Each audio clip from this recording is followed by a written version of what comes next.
Hello বন্ধুরা, মালাস অ্যাক্টিভিটিসের পক্ষ থেকে আপনাদের অনেক অনেক শুভেচ্ছা। আমার আজকের রেসিপি হচ্ছে কচুরমুখী আলু দিয়ে একটা সহজ নিরামিষ রেসিপি। এটা খুব সহজেই কম সময়ে করা যায়। তো প্রথমে আমরা কড়াইয়ে তেজপাতা, শুকনো মরিচ দিয়ে দিব। এরপর আমরা সামান্য একটু কালো জিরা দিব।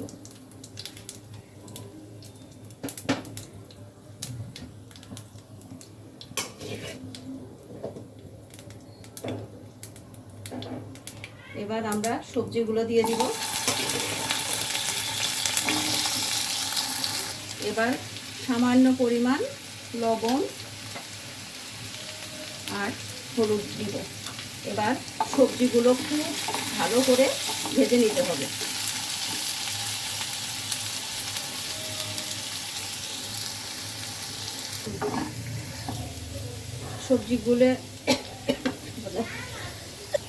সবজিগুলো ভালো করে ভাজা হয়ে গিয়েছে।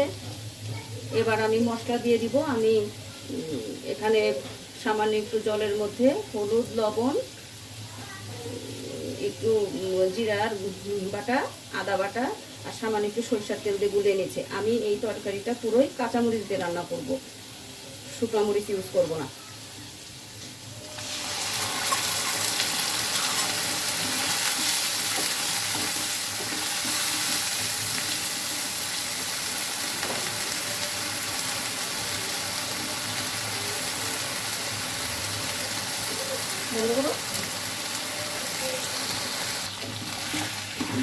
আমার সবজিগুলো ভালো করে কষানো হয়ে গিয়েছে। এবার আমি ঝোলের জন্য পরিমাণ মতো জল দিয়ে দিব।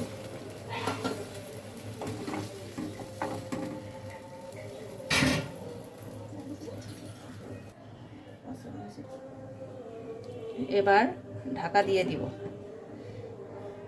ঝোলটা ভালো করে ফুটাতে হবে, সে পর্যন্ত আমরা অপেক্ষা করব।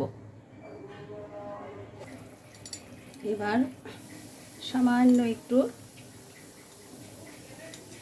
গরম মশলার গুঁড়ো দিয়ে দিব।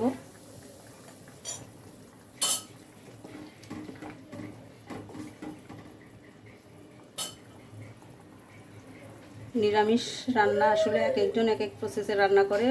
অনেকে চাইলে একটু হালকা চিনি দিতে পারেন, নামানোর আগে একটু ঘি ছড়িয়ে দিতে পারেন। আজকে আমি এগুলো কিছু ইউজ করব না, এভাবেই নামিয়ে ফেলব। আমার তরকারি রেডি। এবার গ্যাসের চুলো বন্ধ করে দিব। বন্ধুরা, কমপ্লিট আমার কচুরমুখী আলুর নিরামিষ তরকারি। মাঝে মাঝে এভাবে কাঁচামরিচের তরকারি খেতে খারাপ লাগে না, ভালোই লাগে। হালকা তেল মশলায় এগুলো তরকারি শরীরের জন্য বেশ উপকারী। চাইলে আপনারা খেয়ে দেখতে পারেন, খারাপ লাগবে না, ভালোই লাগবে। তো সবাইকে অনেক অনেক শুভেচ্ছা জানিয়ে আজকের মতো শেষ করছি। সবাই ভালো থাকবেন, ধন্যবাদ।